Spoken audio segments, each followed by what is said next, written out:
Meninas e meninos, tudo bem com vocês? Espero que sim. A receitinha de hoje é bolo de cenoura. Esse bolo de cenoura fica uma delícia, então vamos lá para os ingredientes. Aqui eu tô utilizando uma xícara de açúcar, 2 ovos e uma xícara de óleo. Lembrando que eu tô medindo com essa xícara de tomar café mesmo, um chá, café. Aqui eu tô utilizando 3 cenouras médias cortadas em rodelas. Aqui eu tô utilizando também 3 xícaras de farinha de trigo, medindo aqui. Vamos lá para a receita. Então, gente, primeiramente vocês vão colocando no liquidificador o açúcar, o ovo,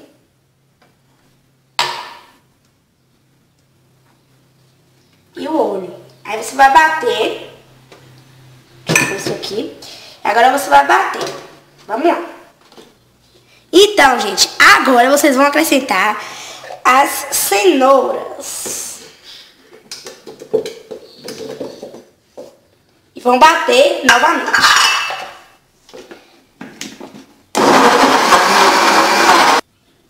Então, gente, depois de batida aqui a cenoura, a gente vai pôr na nossa farinha de trigo a misturinha aqui, ó. Eu vou pôr a nossa misturinha. Peraí. E agora a gente vai mexer pra pôr na forma e assar. Então, gente, aqui depois que eu bati, eu não bati na receita só não. Eu fiz 2 dobradas. Então, aqui tem 2 dobradas, por isso que rendeu esse tanto, mas vai ficar um pouquinho só. Então, aqui eu vou colocar 2 colheres de sobremesa com um pouquinho de leite para dissolver. Mas se vocês quiserem fazer receita normal, vocês colocam 1 colher de sobremesa só. Vamos lá colocar o fermento e mexer.